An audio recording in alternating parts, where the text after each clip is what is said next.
Press conference आपने की है जी।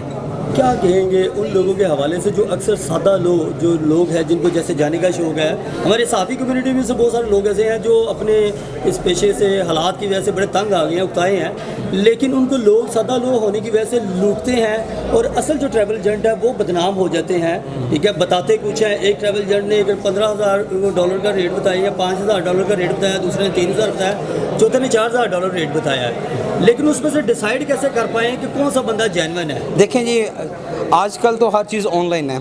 आप एम्बेसीज़ की वेबसाइट पे जाएं, उस पे एम्बेसीज़ की जो उसमें जो एम्बेसीज़ की जो फीसिस हैं वो देखें, उसमें जो इनकी इंस्ट्रक्शंस लिखी हुई हैं वो पढ़ें, उनकी जो पॉलिसीज़ हैं वो उनको देखें, तो आपको किसी एजेंट पर जाने की ज़रूरत नहीं पड़ेगी। और अगर आप फिर भी हेल्प लेना चाहते हैं एजेंट्स के, तो आप उसको बता सकते हैं एजेंट को कि मैंने तो ऑलरेडी हर चीज़ देखी हुई, तो आप ये पैसे किस चीज़ के ले रहे हैं मुझसे, किस चीज़ डिमांड कर रहे हैं। इसमें ये होता है कि हमारे जो 90% पाकिस्तानी हैं उनके पास जो डॉक्यूमेंटेशन होती है ओरिजिनल नहीं होती। जाने का शौक़ सबको बाहर का होता है, तो वो इसी चीज़ के पैसे शायद ज़्यादा देने की कोशिश में होते हैं कि डॉक्यूमेंटेशन हम दे के, ठीक है, और हम जो है जल्दी वीज़ा लेके तो हम बैरून मुल्क चले जाएँ। उनके लिए क्या मैसेज देंगे और क्या करें? देखें सर, जो लोग ये काम करते हैं ना, ये सरासर गलत है। देखें जी, जो 90% अगर हम पाकिस्तान में ये जिन लोगों पर पैसा, जिन लोगों पर डॉक्यूमेंट्स नहीं हैं और वो किसी एजेंट के पास जाते हैं, वो फेक डॉक्यूमेंट्स लगा देता है, लेकिन नुकसान तो आपको एजेंट को तो नहीं है। उसने तो अगर आपके फेक डॉक्यूमेंट्स पे अगर वीज़ा अप्लाई कर दिया, ठीक है, तो अगर कल वीज़ा रिजेक्ट होता है, तो कल अगर आप अपने जेन्युइन डॉक्यूमेंट्स पे वीज़ा अप्लाई करेंगे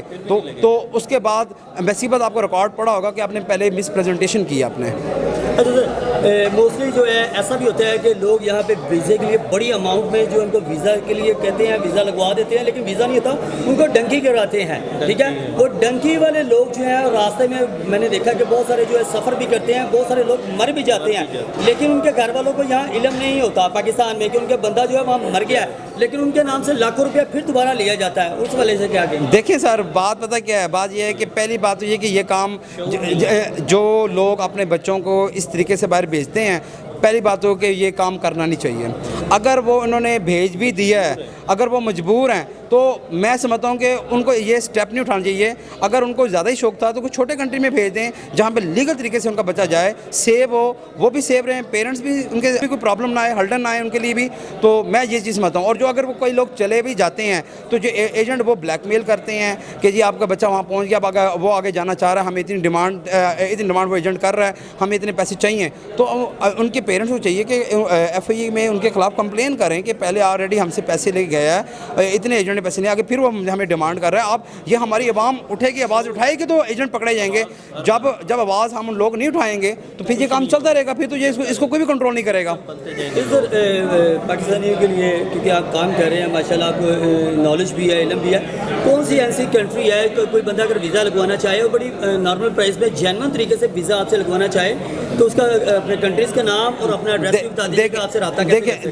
देखें सर, बात पता क्या है, बात ये है कि हर कंट्री की जो प्राइस है वो इसकी एम्बेसी फ़ीस होती है, ठीक है, इसके बाद और कोई प्राइस नहीं है, ठीक है जी, सुन लेना। उसके बाद जो आगे कंसल्टेंसी वो होता है, क्लाइंट टू क्लाइंट होता है, केस टू केस वेरी किया जाता है कि केस किस तरह का है, किस नौइयत का केस है, उसके हिसाब से कंसल्टेंसी होती है, ठीक है। अब आप मुख्तलिफ एरियाज़ में चले जाएँ, डिफेंस है, जो पोश इलाके हैं, गुलबर्ग चले जाएँ, वहाँ पे कंसल्टेंट डिफरेंट रेट ले रहे हैं अपने कंसल्टेंसी के, ठीक है। ये होता है मैन टू मैन वेरी और केस टू केस वेरी होता है, ठीक है। सर आजकल UK के जो है वर्क परमिट बहुत ज़्यादा वीज़े लग रहे हैं, क्या कहेंगे जो लोग सर इसके लिए इंटरेस्टेड है, तो उसकी कितनी फ़ीस होगी? सरासर ज़्यादती है 20,000 25,000 पाउंड का कोई वर्क परमिट नहीं है। असल जो इसकी जेन्युइन प्राइस वो 465 पाउंड है इसकी, जो गवर्नमेंट की जो फ़ीस है, ऑफिशियल जो फ़ीस है। बाकी जो यहाँ पे एम्बेसी फ़ीस है या IHS की फ़ीस है या जो कंसल्टेंट जो अपनी फाइल प्रेजेंटेशन की लेनी वो फ़ीस है, मेरे हिसाब से मैं एक आइडिया बता दूँ, कोई 3 से 4,000 पाउंड के ऊपर ज़्यादा खर्चा नहीं होगा। अच्छा सर, अक्सर आजकल देखने में आ रहा है 25,000 पाउंड दे के लोग वर्क परमिट तो लगवाते हैं, लेकिन वहाँ पे वर्क नहीं होता।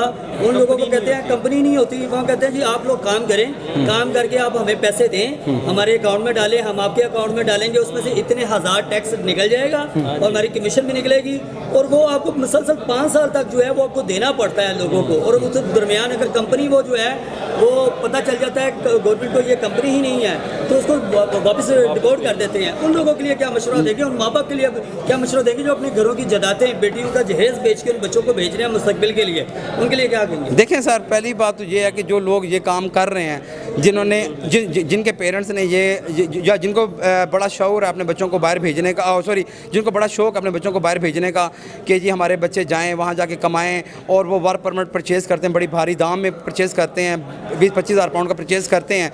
तो मेरी राय ये है कि मैं उनको ये बताऊँ कि पहली बात तो ये है कि ये जो वर्क परमिट वाला जो काम ये तो अभी स्टार्ट हुआ है, ये मुझे नहीं लगता कि ये 5 साल तक कामयाब रहेगा। पहली बात तो ये है। दूसरी बात ये है कि वहाँ पे जितनी कंपनी सारी रिवोक हो जाएंगी, भाग जाएंगी, ख़त्म हो जाएंगी companies.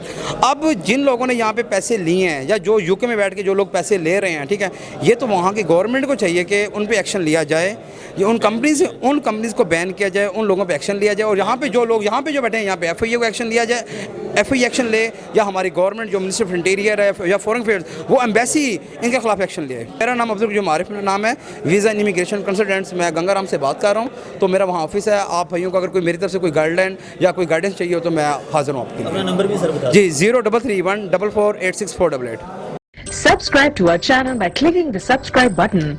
Click the bell button and enjoy the latest uploads from our channel.